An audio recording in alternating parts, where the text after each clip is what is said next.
ॐ नमो भगवते शिवानन्दाय। ॐ नमो भगवते चिदानन्दाय।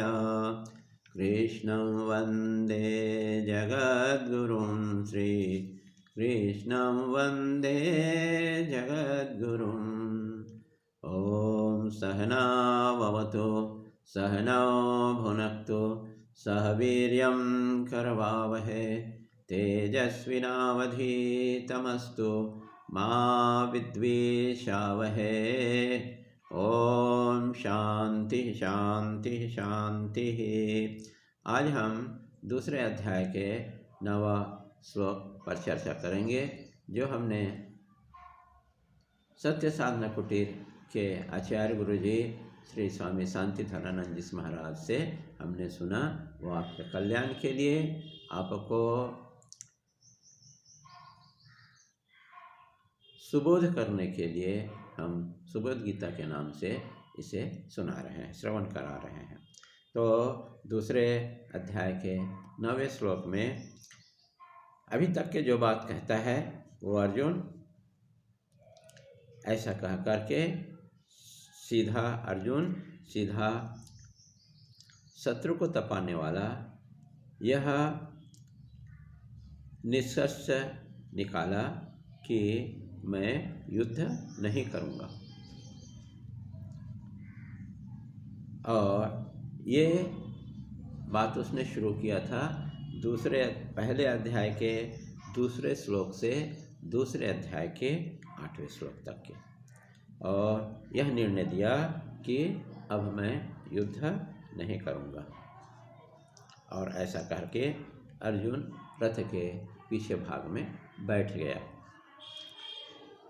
शंकरानंदी टीका कहता है कि शत्रु को तपाने वाला सरल केस वाला अर्जुन एकदेशी के कारण ऐसा बोल गया।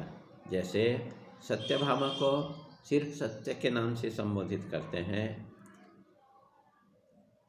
वैसा ही अर्जुन के युद्ध न करने के लिए अभी तक के सभी तर्क दे दिया। अब हम गीता के दूसरे अध्याय के 10वां श्लोक में शुरू करते हैं, और यहाँ से मुख्य गीता प्रारंभ होती है, जिसमें भगवान श्री कृष्ण गीता का उपदेश देते हैं, जो सबके लिए कल्याणकारी है। अभी तक के समाचार सुनकर के धृतराष्ट्र अति प्रसन्न हो रहा था कि चलो एक बला टल गया, अर्जुन में वैराग्य आ जाएगा और वह संन्यास ले लेगा, या युद्ध का मैदान में युधिष्ठिर क्षमा कर देंगे और युद्ध टल गया। तब ऐसा स्थिति में उसने संजय से पूछता है कि आगे बताओ कि कृष्ण ने क्या किया। तब मुस्कुराते हुए श्री कृष्ण कहते हैं, हे भारत, दोनों सेनाओं के मध्य बैठा हुआ अर्जुन को यह वचन कहे। शंकरानंदी भाष्य में कहते हैं, यहीं से शंकराचार्य का भाष्य शुरू होता है। अभी तक के शंकराचार्य ने कोई अपना भाष्य नहीं लिखा था। श्री कृष्ण के उपदेश से उन्होंने अपना भाष्य इस पर लिखा। तो शंकराचार्य भाष्य में कहा गया कि गीता के प्रथम अध्याय के दूसरे श्लोक से लेकर के दूसरे अध्याय के 9वें श्लोक तक के अर्जुन की मानसिक स्थिति हम सबकी मानसिक स्थिति को व्यक्त करता है। व्यावहारिक संसार में शोक मोह के कारण निरंतर उथल पुथल होते रहता है। रजोगुण तमोगुण में रजोगुण तमोगुण आदि में लगा रहता है। लेकिन जब क्षमता के बाहर हो जाने पर हम दुखी हो जाते हैं, कर्तव्य विमूढ़ हो जाते हैं। होकर के अर्जुन सोचता है कि युद्ध में खड़े ये मेरे स्वजन स्वयं राज्य, गुरु और पुत्र ये सब मेरे हैं और मैं इनका हूँ। लेकिन शोक मोह विवेक को ढक देता है। इस कारण से अतः सभी परिवार में संघर्ष है। आश्रम में भी हमेशा संघर्ष रहता है। अतः आश्रमवासी अब वैकल्पिक व्यवस्था करके रखते हैं। स्वधर्म क्षत्रिय का युद्ध करना और परधर्म है युद्ध से बाहर रह करके, युद्ध से भाग करके संन्यास लेने की सोचना, जैसे अर्जुन ने सोच रहा है।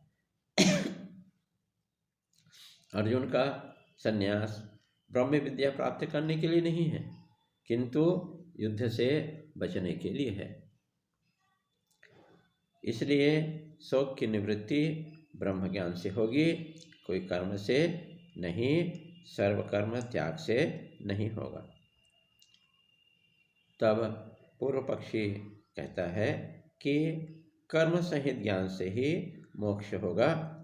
वह अपने समर्थन में गीता के दूसरे अध्याय के 33वां श्लोक, दूसरे अध्याय के 47वां श्लोक और चौथे अध्याय के 15 श्लोक को उद्धृत करता है और कहता है, पूर्व पक्षी कहता है कि कर्म के साथ ज्ञान को लेने से मोक्ष मिल सकता है। बस आज इतना ही। ओम नमो नारायणाय।